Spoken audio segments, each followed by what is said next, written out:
Now we come to triacyl glycerols. A triacyl glycerol consists of a glycerol molecule which is an alcohol combined with three fatty acids. And see, this is a good picture. This is a glycerol. It is combined with three fatty acids. Then we call it a triacyl glycerol.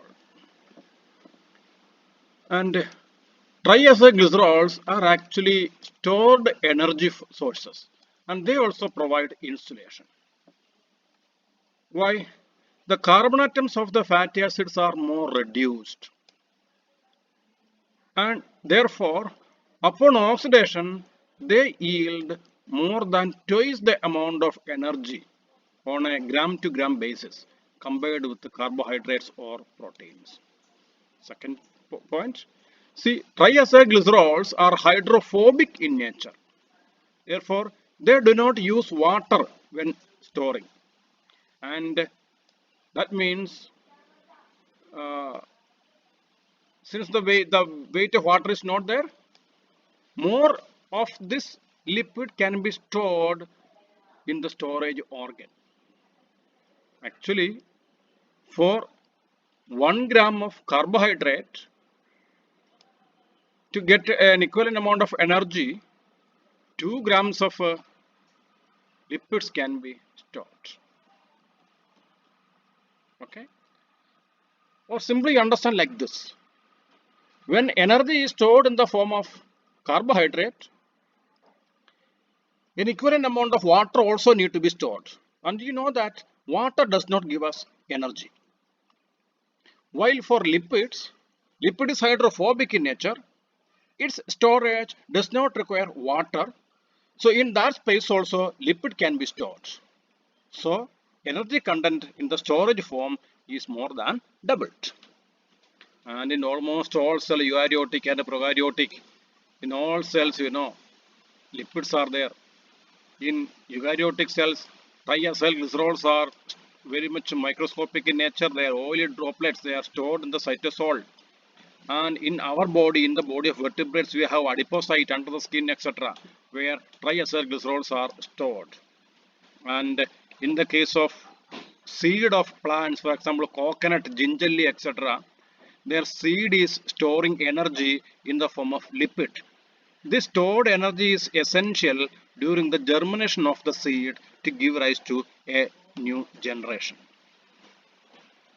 And in these adipocytes, lipid digesting enzymes called lipases are present. These lipases digest the lipids to release the fatty acids, etc.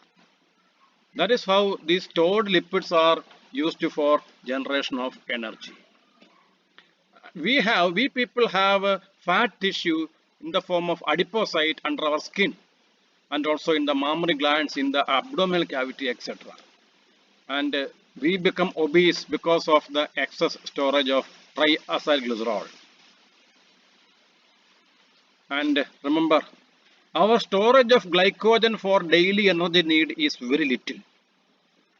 And glycogen is a type of carbohydrate. How much carbohydrate can be stored in the body? That is very little. But remember, the amount of lipid that can be stored in our body is tremendously higher compared to that of carbohydrate and proteins. This in some animals, triacylglycerol stored under the skin serve not only as energy source but also as insulator against low temperature. I told you in the case of polar bear, etc., in the case of blue whale, etc. In this case, seals, walruses, penguins, etc. are examples given here. In the hibernating animals, for example, polar bear, they are actually hibernating for a few months at a time, and they are using reserve lipid in their body for the metabolic energy resources. And a low density of the triacylglycerol, density of this lipid is very little compared with water or a carbohydrate, etc. Therefore, actually, it does not cause that much weight for the body. And for the aquatic animals, it is giving buoyancy to their body. You know that lipid or oil floats on water surface. This is a glycerol. What is glycerol? CH2OH, CHOH, CH2OH. This is glycerol. This is a fatty acid. CH3, CH2N times CH2COOH. This is a fatty acid. This is a second fatty acid. This is a third fatty acid. These fatty acids may be the three molecules of the same fatty acid, or they may be different fatty acids. No matter. And the COOH of fatty acids react with the CH2OH. This OH of the glycerol. See, glycerol is an alcohol, while fatty acid is an acid. What's an acid? Acid consists of C double bond O OH.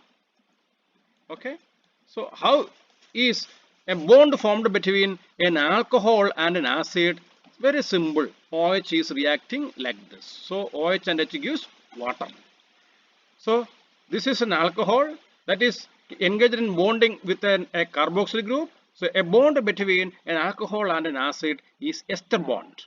So this is actually an ester bond. This is a second ester bond. This is a third ester bond. So when a fatty acid is chemically bonded to a glycerol, it is through an ester bond. Okay. And waxes. Biologically, waxes are esters of long chain saturated or unsaturated fatty acid and long chain alcohol. You might have heard of bee wax. Actually, these waxes are simply esters of alcohols and acids, alcohol and fatty acids. Often they have a very high melting point. And in the case of plankton, the free floating microorganisms, waxes are the chief storage form of energy. The skin glands of animals, for example birds, etc., contains wax glands.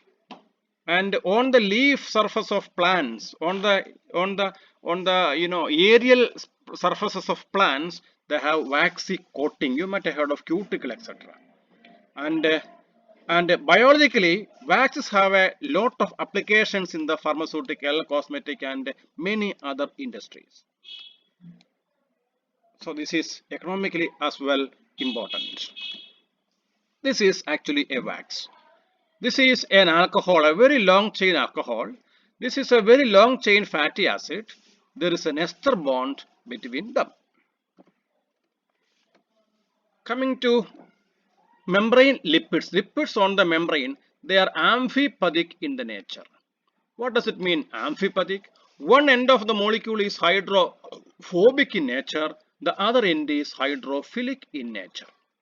So we say it is amphipathic. And on the membranes, there are 5 different types of lipids. One is glycerophospholipids. We found in the previous diagram that glycerol is there in the glycerophospholipids, and also we have fatty acids, etc. And the phosphate also is there in the glycerophospholipids. And the sphingolipids. This is a picture of the sphingolipids. The same picture which we found in the previous slide. Sphingolipids consist of sphingosine as the alcohol and not glycerol. Sphingosine is there, fatty acid is there. If it is a sphingophospholipid, then phosphate is there. If it is a glycolipid, then carbohydrate is there. That's all. And archibacterial tetraether lipid is there because ether linkage is there. They are seen in the archibacteria. And galactolipid and sulfolipid also are there. In sulfolipid, this sulfate group is there. In galactolipid, a galactose is there as carbohydrate. And in this category, the alcohol is glycerol. In this category also, alcohol is glycerol. And in glycerophospholipids and some sphingolipids, a polar head group is joined with the hydrophobic moiety by a phosphodiester linkage. They are phospholipids. Whenever phosphate is there, they are phospholipids. In the sphingolipids, the phosphate group may not be there, but they may have a simple sugar or complex oligosaccharide. And these are the glycolipids. Where in this diagram, these are glycolipids and these are phospholipids. And Within these groups of membrane lipids, many diverse types of structures are there. And the fatty acid tails and polar heads, etc., are very common. Let us go to them. This is not that figure. Yes, this is that figure. This is glycerol. CH3, CH2OH, CHOH, CH2OH. This is glycerol. One of the OH group is esterified with fatty acid. Second OH is esterified with fatty acid. Third OH is actually esterified with phosphoric acid. So this is a phosphoglycerolipid or glycerophospholipid. To the phosphate is another group added. We call it head group. It's a substituent. This is the typical structure of the lipids present in the plasma membranes. In the plasma membranes, you have heard that there is a lipid bilayer, two layers of lipid. And also you have heard that there is a polar head region and there is a hydrocarbon hydrophobic tail region. These are the two hydrophobic tails. This is, can you see a negative charge here? This is the hydrophilic head region. Okay, let us see a figure of the plasma membrane. We will go to the previous slides to see a figure of the plasma membrane. I think in the initial diagram, in the first diagram, we have the figure of the plasma membrane. Yes, here in this diagram, you can see lipid bilayer. Can you see the lipid head? There is a head region outside the membrane. There is a head region outside the membrane. Why two tails are there? Each head is attached with two tails. Here also you can see each head region is attached with two tails. Why this tail has a bend? Remember, it is an unsaturated fatty acid. In some of these tails, a bend is there, a kink is there. It is simply because that fatty acid is an unsaturated one. So this is a head region and it is attached with the two tails. The head is hydrophilic in nature because it has a negatively charged region. The two tails are hydrophobic in nature because it is only hydrocarbons. Clear? All these lipids are actually fatty acids. Glycerophospholipids. Glycerophospholipids. Let us come to that classification again. Yes, we got there. Here in this diagram, phosphate is not there. So hydrophilic region is not there. These are completely hydrophobic in nature. So they are not membrane phospholipids. Yeah, we reached there. So I think you understood now tails and heads. The tail is hydrophobic in nature. The head is hydrophilic in nature. Glycerophospholipid, the same figure which we found earlier. Okay, and here the feature is that another additional group is there. What is this X group? In the previous figure, in this figure, this X is an alcohol. While we have a category, we will see them in this diagram. You see, these are all the X groups.